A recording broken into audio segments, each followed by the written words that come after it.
उमा महेश्वराय नमः। आप सभी का हमारे YouTube चैनल पर हार्दिक स्वागत है। तो आइए जाने अमावस्या तिथि का महत्व और पौराणिक कथाएं। इस दिन लोग पवित्र नदियों में स्नान कर जरूरतमंदों को दान करते हैं। ये अमावस्या पितरों को मोक्ष दिलाने वाली होती है, इसलिए इस दिन पितरों की शांति और पूर्वजों का आशीर्वाद प्राप्त करने के लिए तर्पण और श्राद्ध भी करते हैं। साथ ही इस दिन गीता और श्रीमद् भागवत कथा का पाठ पढ़ना या सुनना चाहिए। इस दिन पितरों का पूजन करने का भी विधान है। अमावस्या पर पितरों का पूजन करने से उनका आशीर्वाद मिलता है और उनकी आत्मा को शांति मिलती है। आज के दिन गंगा में डुबकी लगाने और दान करने से कई गुना पुण्य फल की प्राप्ति होती है। अब आइए सुने अमावस्या व्रत की पौराणिक कथा। एक साहूकार के 7 बेटे और 7 ही बहुओं के साथ एक बेटी भी थी। साहूकार के घर रोज एक जोगी आता था, जिसे साहूकार की बहू भिक्षा देती थी। उस जोगी को जब साहूकार की बेटी भिक्षा देने आती तो वह उससे भिक्षा नहीं लेता था और कहता कि तेरे भाग्य में सुहाग की जगह दुहाग लिखा है। लड़की को उस जोगी की ये बात बहुत बुरी लगती और एक दिन वह अपनी माँ से रोते रोते जोगी की बात बताती है। सारी बात सुनकर माँ कहती है कि कल जब जोगी आएगा तब मैं सुनती हूँ कि वह क्या कहता है और क्यों कहता है। अगले दिन फिर जोगी आता है तो साहूकारनी छिपकर बैठ जाती है और लड़की को भिक्षा देने भेजती है। जोगी उससे भिक्षा नहीं लेता और फिर वही बात दोहराता है कि तेरे भाग्य में सुहाग की बजाय दुहाग लिखा है। लड़की की माँ बाहर निकलकर आती है और जोगी से कहती है, एक तो हम तुझे भिक्षा देते हैं और तू हमें गाली देता है। जोगी कहता है कि मैं गाली नहीं दे रहा हूँ, जो बात सच है वही कह रहा हूँ। इसके भाग्य में जो लिखा है मैं वही सच आपको बता रहा हूँ। सारी बातें सुनने पर लड़की की माँ कहती है, जब आपको सारी बात पता है तो इससे बचने का उपाय भी पता होगा, वह बताइए। जोगी कहता है कि 7 समंदर पार एक धोबन रहती है जिसका नाम सोना है। वह अमावस्या का व्रत करती है। अगर वह आकर इसे फल दे दे तब ही इसका दुहाग टल सकता है, अन्यथा विवाह के समय सर्प के काटने से इसके पति की मृत्यु हो जाएगी। सारी बात सुनकर माँ रोने लगी और सोना धोबिन की तलाश में निकल गई। चलते चलते रास्ते में तेज धूप पड़ रही थी, जिससे बचने के लिए वह एक पीपल के वृक्ष के नीचे बैठ गई। उसी वृक्ष पर एक गरुड़ के बच्चे अपने घोंसले में थे। एक सांप आया और गरुड़ के बच्चों को खाने के लिए लपका, लेकिन साहूकारनी ने उस सांप को मारकर बच्चों की रक्षा की। कुछ देर बाद गरुड़नी आई और सब जगह खून देखकर साहूकारनी को चोंच से मारने लगी। साहूकारनी बोली कि एक तो मैंने तेरे बच्चों को सांप से बचाया और तू मुझे ही मार रही है। सारी बातें जानने पर गरुड़नी बोली कि तूने मेरे बच्चों की रक्षा की है, इसलिए मांग जो मांगना चाहती है। साहूकारनी गरुड़नी से कहती है कि मुझे 7 समंदर पार सोना धोबिन के यहाँ छोड़ दो, और गरुड़नी ने वैसा ही किया। साहूकारनी वहां पहुंच तो गई, लेकिन सोचने लगी कि इसे कैसे मनाऊं। सोना धोबिन की भी 7 बहुएं थीं, लेकिन घर के काम को करने के लिए सदा आपस में ही लड़ती झगड़ती रहती थी। रात को जब सब सो जाते तो साहूकारनी आती और चुपके से सारा काम कर उजाला होने से पहले चली भी जाती। सारी बहुएं भी आपस में यही सोचती कि कौन सी बहू है जो सारा काम कर देती है, लेकिन एक दूसरे से पूछने की हिम्मत किसी की भी नहीं होती। काम करने की बात सोना धोबिन ने भी देखी कि आजकल बहुएं लड़ती भी नहीं हैं और काम भी सारा हो जाता है। सोना धोबिन ने सारी बहुओं को बुलाया और पूछा कि आजकल तुम लड़ती भी नहीं हो और घर का सारा काम कौन करता है। बहुएं सास से झूठ कहती हैं कि लड़ाई करने से क्या फायदा, इसलिए हम मिलकर काम कर लेती हैं। सोना धोबिन को अपनी बहुओं के बात पर विश्वास नहीं होता और वह रात में जाकर स्वयं सच देखना चाहती है कि कौन काम करता है। रात होने पर सोना धोबिन छिपकर बैठ जाती है कि देखो कौन सी बहू काम करती है। रात हुई तो वह देखती है कि एक औरत चुपके से घर में घुस रही है। वह देखती है कि उसने घर का सारा काम कर दिया और जाने की तैयारी में है। जैसे ही साहूकारनी जाने लगती है तो सोना धोबिन उसे रोकती है और पूछती है कि तुम कौन हो और क्या चाहती हो। साहूकारनी कहती है कि पहले तुम वचन भरो, तब बताऊंगी। वह वचन भरती है। तब साहूकारनी कहती है कि मेरी बेटी के भाग्य में दुहाग लिखा है, लेकिन तुम अमावस्या करती हो तो मेरे साथ चलकर उसे सुहाग दे दो। सोना धोबिन वचन से बंधी थी तो वह साहूकारनी के साथ चलने को तैयार हो जाती है। जाते हुए सोना धोबिन अपने बेटों व बहुओं से कहती है कि मैं इस औरत के साथ इसकी बेटी को सुहाग देने जा रही हूँ, लेकिन अगर मेरे पीछे से तुम्हारे पिताजी मर जाएं तो उन्हें तेल के कूपे में डालकर रख देना। धोबिन साहूकारनी के घर पहुंच जाती है। साहूकारनी अपनी बेटी का विवाह करती है तो फेरों के समय सोना धोबिन कच्चा करवा, दूध तथा तार लेकर बैठ जाती है। कुछ समय बाद सांप आया और दूल्हे को डसने लगा तो सोना धोबिन ने करवा आगे कर तार से सांप को बांध दिया और सांप मर गया। अब सोना धोबिन ने लड़की को सुहाग दिया और कहा कि जितनी अमावस्या मैंने की है उन सभी का फल साहूकार की इस लड़की को मिलेगा। अब आगे जो अमावस्या मैं करूंगी उनका फल मेरे पति और बेटों को मिलेगा। सभी लोग अमावस्या की जय जयकार करने लगे। सोना धोबिन अपने घर वापस जाने को तैयार हुई तो साहूकारनी ने कहा कि तुमने मेरे जमाई को जीवन दान दिया है, इसलिए तुम जो चाहो मांग लो। सोना धोबिन बोली कि मुझे कुछ नहीं चाहिए और वह चली गई। रास्ते में चलते हुए फिर से अमावस्या आ गई।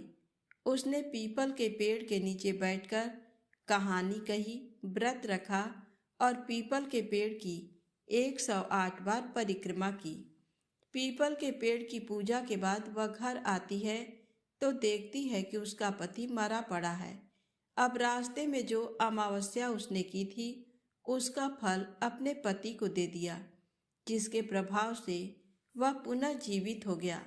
सब कहने लगी कि तूने ऐसा क्या किया जो तेरा पति जिंदा हो गया। वह कहती है कि मैंने तो ऐसा कुछ नहीं किया है, बस रास्ते में अमावस्या आ गई थी जिसका मैंने व्रत किया, कहानी कही और पीपल के वृक्ष की 108 बार परिक्रमा की। अब सारी नगरी में ढिंढोरा पिटवा दिया गया कि हर कोई अमावस्या का व्रत करेगा, पूजा करेगा, व्रत रखेगा, कहानी कहेगा और पीपल के वृक्ष की 108 बार परिक्रमा करेगा। हे अमावस्या माता, जैसा आपने साहूकार की बेटी का सुहाग दिया वैसे ही सबको देना। प्रेम से बोले अमावस्या माता की जय हो। आइए सुने अमावस्या व्रत में सुनी जाने वाली गीता का ये महात्म कथा। भगवान शिव कहते हैं, पार्वती, पाटलिपुत्र नामक एक दुर्गम नगर है जिसका गोपुर बहुत ही ऊंचा है। उस नगर में शंकुकर्ण नामक एक ब्राह्मण रहता था। उसने वैश्य वृत्ति का आश्रय लेकर बहुत धन कमाया, किंतु ना तो कभी पितरों का तर्पण किया और ना देवताओं का पूजन ही। वह धनोपार्जन में तत्पर होकर राजाओं को ही भोज दिया करता था। एक समय की बात है, उस ब्राह्मण ने अपना चौथा विवाह करने के लिए पुत्रों और बंधुओं के साथ यात्रा की। मार्ग में आधी रात के समय जब वह सो रहा था, एक सर्प ने कहीं से आकर उसकी बाह में काट लिया। उसके काटते ही ऐसी अवस्था हो गई कि मणि, मंत्र और औषधि आदि से भी उसके शरीर की रक्षा असाध्य जान पड़ी। तत्पश्चात कुछ ही क्षणों में उसके प्राण पखेरु उड़ गए। फिर बहुत समय के बाद वह प्रेत सर्प योनि में उत्पन्न हुआ। उसका चित्त धन की वासना में बंधा था। उसने पूर्व वृत्तांत को स्मरण करके सोचा, मैंने जी भर के बाहर करोड़ों की संख्या में अपना धन गाड़ रखा है। उससे इन पुत्रों को वंचित करके स्वयं ही उसकी रक्षा करूंगा। एक दिन सांप की योनि से पीड़ित होकर पिता ने स्वप्न में अपने पुत्रों के समक्ष आकर अपना मनोभाव बताया। तब उसके निरंकुश पुत्रों ने सवेरे उठकर बड़े विस्मय के साथ एक दूसरे से स्वप्न की बातें कही।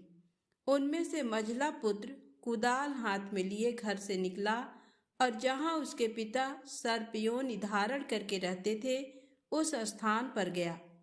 यद्यपि उसे धन के स्थान का ठीक ठीक पता नहीं था, तो भी उसने चिन्हों से उसका ठीक निश्चय कर लिया और लोभ बुद्धि से वहां पहुंचकर बांबी को खोदना आरंभ किया। तब उस बांबी से बड़ा भयानक सांप प्रकट हुआ और बोला, ओ मूढ़, तू कौन है? किस लिए आया है? क्यों बिल खोद रहा है? अथवा किसने तुझे भेजा है? ये सारी बातें मेरे सामने बता। पुत्र बोला, मैं आपका पुत्र हूँ, मेरा नाम शिव है। मैं रात्रि में देखे हुए स्वप्न से विस्मित होकर यहाँ का सुवर्ण लेने के कौतूहल से आया हूँ। पुत्र की ये लोक निंदित वाणी सुनकर वह सांप हंसता हुआ उच्च स्वर से इस प्रकार स्पष्ट वचन बोला, यदि तू मेरा पुत्र है तो मुझे शीघ्र ही बंधन से मुक्त कर। मैं पूर्व जन्म के गाड़े हुए धन के ही लिए सर्प योनि में उत्पन्न हुआ हूँ। पुत्र ने पूछा, पिताजी, आपकी मुक्ति कैसे होगी? इसका उपाय मुझे बताइए, क्योंकि मैं इस रात में सब लोगों को छोड़कर आपके पास आया हूँ। पिता ने कहा, बेटा, गीता के अमृतमय 7वें अध्याय को छोड़कर मुझे मुक्त करने में तीर्थ, दान, तप ये भी सर्वथा समर्थ नहीं है। केवल गीता का 7वां अध्याय ही प्राणियों के जरा, मृत्यु आदि दुख को दूर करने वाला है। पुत्र, मेरे श्राद्ध के दिन 7वें अध्याय का पाठ करने वाले ब्राह्मण को श्रद्धा पूर्वक भोजन कराओ। इससे निस्संदेह मेरी मुक्ति हो जाएगी। वत्स, अपनी शक्ति के अनुसार पूर्ण श्रद्धा के साथ वेद विद्या में प्रवीण अन्य ब्राह्मणों को भी भोजन कराना। सर्पयोनि में पड़े हुए पिता के ये वचन सुनकर सभी पुत्रों ने उसकी आज्ञा के अनुसार तथा उससे भी अधिक किया। तब शंकुकर्ण ने अपने सर्प शरीर को त्याग कर दिव्य देह धारण किया और सारा धन पुत्रों के अधीन कर दिया। पिता ने करोड़ों की संख्या में जो धन बांटकर दिया था, उससे वे सदाचारी पुत्र बहुत प्रसन्न हुए। उनकी बुद्धि धर्म में लगी हुई थी, इसलिए उन्होंने बावली, कुआं, पोखरा, यज्ञ तथा देव मंदिर के लिए उस धन का उपयोग किया और अन्नशाला भी बनवाई। तत्पश्चात 7वें अध्याय का सदा जप करते हुए उन्होंने मोक्ष प्राप्त किया। पार्वती, ये तुम्हें 7वें अध्याय का महात्म बताया गया है, जिसके श्रवण मात्र से मानव सब पातकों से मुक्त हो जाता है। तो प्रेम से बोले, शंकर भगवान की जय हो। आइए सुने कर्म फल का सिद्धांत। एक साधु ने अपनी जीवन कथा सुनाई थी। साधु ने कहा, जब मैं गृहस्थ था तब मेरे दिन कठिनाई से बीत रहे थे। मेरे पास पैसे नहीं थे। एक मित्र ने अपनी पूंजी लगाकर रुई का धंधा शुरू किया और मुझे अपना हिस्सेदार बनाया। हम रुई खरीदकर उसका संग्रह करते और उसे बेच देते। धंधे में अच्छा मुनाफा होने लगा। एक बार हम दोनों मित्रों को वहां के एक व्यापारी ने मुनाफे के 1 लाख रुपए लेने के लिए बुलाया। रुपए लेकर हम वापस आ रहे थे। रास्ते में एक सराय में रात्रि गुजारने के लिए हम रुके। उस समय का 1 लाख, जिस समय सोना 60-70 रुपए तोला था। मैंने सोचा 1 लाख में से 50,000 तो मित्र ले जाएगा। हालांकि धंधे में सारी पूंजी उसी ने लगाई थी, फिर भी मुझे मित्र के नाते आधा हिस्सा दे रहा था। तो भी मेरी नीयत बिगड़ी।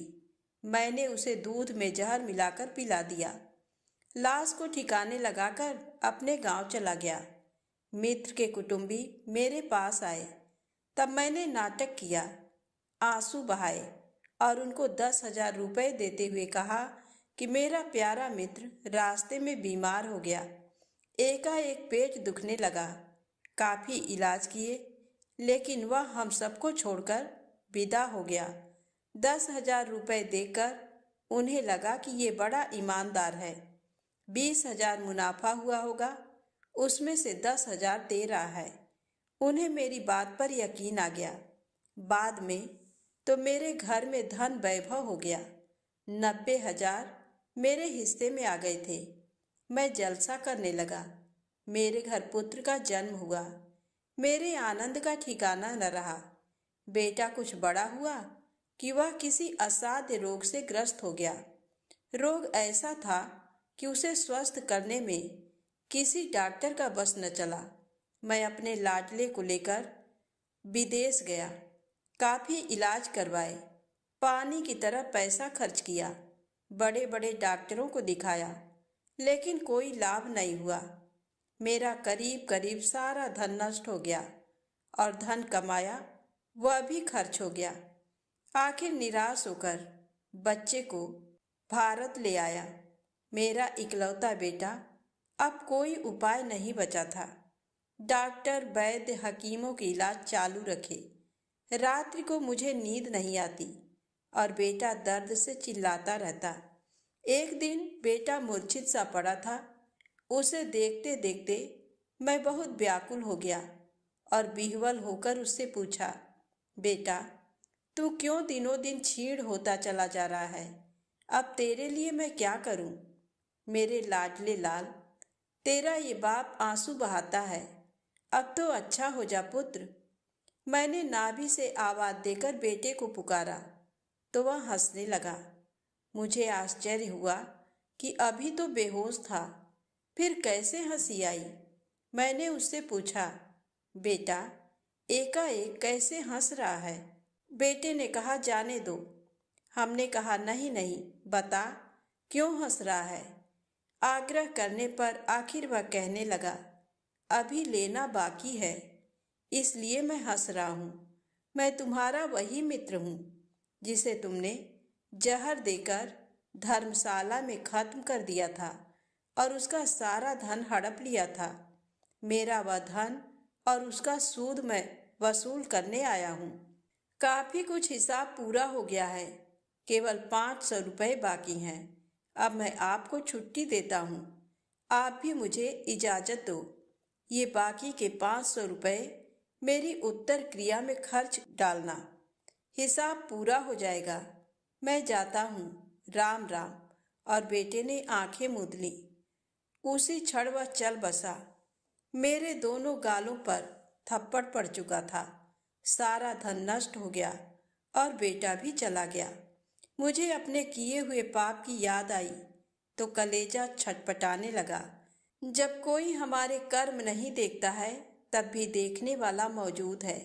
यहाँ की सरकार अपराधी को शायद नहीं पकड़ेगी, तो भी ऊपर वाली सरकार तो है ही, उसकी नज़रों से कोई बच नहीं सकता। मैंने बेटे की उत्तर क्रिया करवाई, अपनी बची खुची संपत्ति अच्छी अच्छी जगहों में लगा दी और मैं साधु बन गया। कर्म का सिद्धांत अकाट्य है। जैसे कांटे से कांटा निकलता है, ऐसे ही अच्छे कर्मों से बुरे कर्मों का प्रायश्चित होता है। सबसे अच्छा कर्म है जीवन दाता परब्रह्म परमात्मा को सर्वथा समर्पित हो जाना। प्रेम से बोलें शंकर भगवान गौरी माता की जय हो। अब आइए सुने बड़ी ही रोचक कथा। प्रारब्ध कर्म किसी भी प्रकार मिट नहीं सकता। रावण के जीवन की एक घटना है। महाराज जनक रात्रि के तीसरे प्रहर में सिपाहियों के बेश में घूम रहे थे कि देखें मेरे राज्य में कौन सुखी और कौन दुखी है।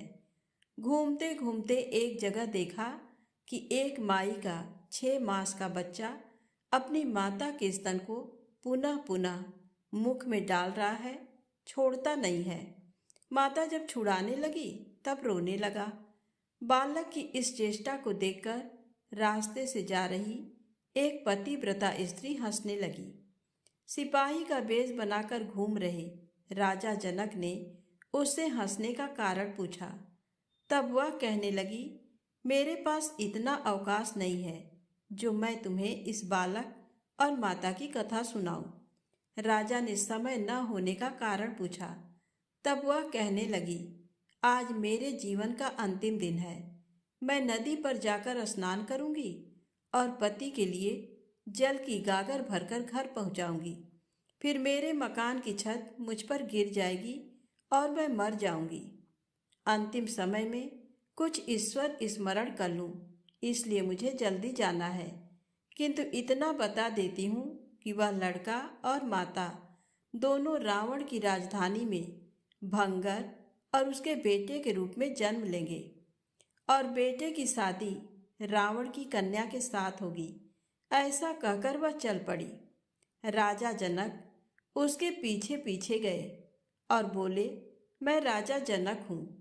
मैं तुमसे पूछना चाहता हूँ कि तुमको कैसे पता चला कि तुम्हारे घर की छत तुम पर गिरेगी। उस स्त्री ने कहा, मैं पातिव्रत्य धर्म के प्रभाव से भविष्य का सब हाल जानती हूँ। राजा जनक ने कहा, जब जानती हो तो उससे बच क्यों नहीं जाती, घर जाती ही क्यों हो। स्त्री ने कहा, भावी अमिट है, भावी के आगे किसी का बस नहीं चलता। तब राजा जनक ने कहा, किसी राजा महाराजा देव दानव ईश्वर ब्रह्मा विष्णु शिव आदि का बस तो चलेगा, वे तो भावी को मिटा सकते हैं। स्त्री ने कहा, भावी के आगे किसी का बस नहीं चलता। अनेक उपाय करने पर भी भावी नहीं मिटती। अगर आपको संदेह हो तो जाकर देख लीजिएगा राजन, अब मुझको न बुलाना। राजा को बड़ा आश्चर्य हुआ। वे उसके पीछे पीछे चलते रहे। उस स्त्री ने नदी में स्नान किया और एक गागर जल भरकर घर की ओर जाने लगी। घर जाकर पति को स्नान के लिए वह गागर देकर स्वयं किसी कार्य विशेष के लिए घर के अंदर गई तो अचानक ही घर की छत गिर पड़ी। वह उसके नीचे दबकर मर गई। राजा जनक को उस स्त्री के मरने का बड़ा दुख हुआ, परंतु भावी के आगे उनका कुछ बस न चला। समय पाकर उसकी बातों को याद कर वे रावण की राजधानी में पहुंचे। रावण ने राजा जनक का बड़ा सत्कार किया और आने का कारण पूछा तो राजा जनक ने पतिव्रता स्त्री की सब बातें सुनाई। तब रावण ने सब ज्योतिषगढ़, देवगढ़, ऋषिगढ़, ब्रह्मा जी तथा शिव और पार्वती को भी बुलाया और सबसे प्रार्थना की कि इस भावी को मिटाने का कोई उपाय बताएं। तब सबने जवाब दिया कि कर्म रेखा बदलने में हम समर्थ नहीं हैं। हो सकता है कभी सूर्य भगवान पूर्व को छोड़कर पश्चिम में उदय हो जाए, अग्नि शीतल हो जाए, मेरु पर्वत भी गिर जाए, पत्थर पर फूल पैदा हो जाए, किंतु भावी नहीं मिट सकती। भाव ये है कि कर्म रेखा कभी नहीं बदल सकती। तब रावण को बहुत क्रोध आया और उसने निश्चय किया कि जब लड़की जन्मेगी तो मैं कर्म रेखा लिखने वाली विधात्री के साथ लड़ाई करूंगा। जब समय आया तो लड़की का जन्म हुआ। छठी रात्रि में रावण तलवार लेकर खड़ा रहा। इतने में विधात्री कर्म फल लिखने आई। रावण ने उसको पूछा, क्या लिखोगी?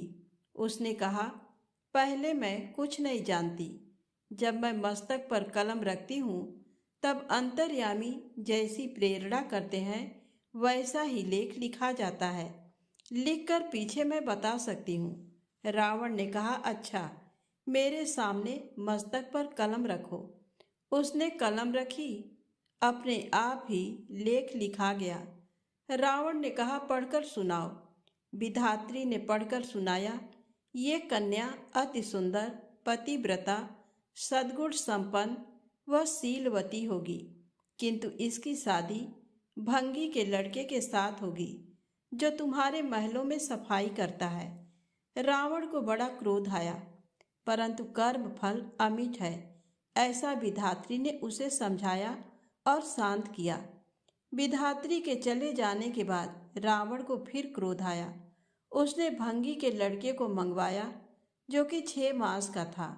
रावण ने बच्चे को मार डालने का निश्चय किया, परंतु प्रजाजन कहने लगे, बिना अपराध बच्चे को न मारें, चाहे देश निकाला दे दें। रावण ने उस बालक को जहाज पर चढ़ाकर समुद्र के पार किसी जंगल में छुड़वा दिया।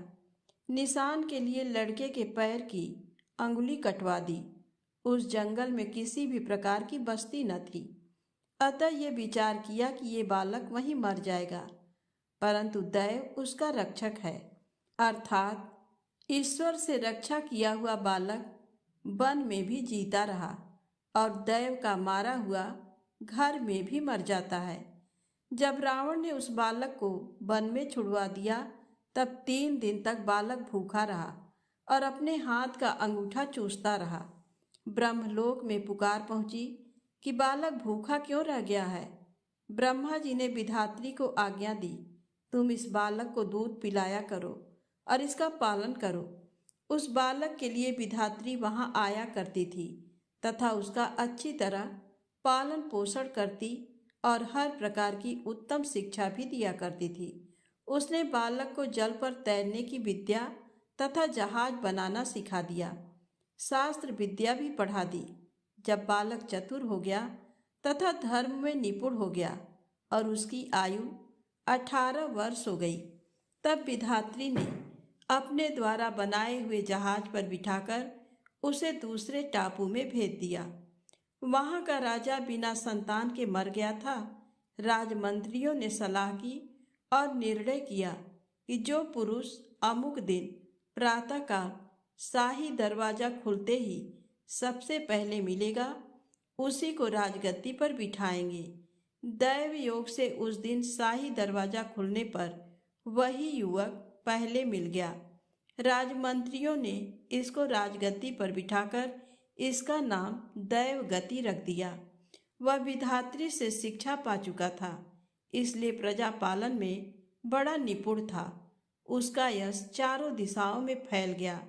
रावण और उसकी कन्या को दैवगति के बारे में मालूम हुआ तथा उसका चित्र भी उनके पास पहुंच गया। जब उन्होंने चित्र में दैवगति की सुंदरता देखी और दूतों से उसका यशोगान सुना, तब रावण को लगा कि अपनी कन्या का विवाह इसी के साथ कर दें और कन्या का भी मन दैवगति के पास अपने संदेश के साथ भेजा, परंतु दैवगति ने शादी के लिए मना कर दिया। फिर रावण स्वयं कन्या को लेकर वहां गया और तुरंत उन दोनों की शादी करा दी। प्रसन्न होकर वह लंका में वापस आया और सब देवताओं को बुलाकर उनसे कहा, आप कहते थे राजकन्या भंगी के लड़के के साथ ब्याही जा सकती है। ये सुनकर देवताओं ने कहा, आपने भंगी के लड़के के पैर में एक निशान किया था, दैवगति के पैर पर उसकी जांच करें।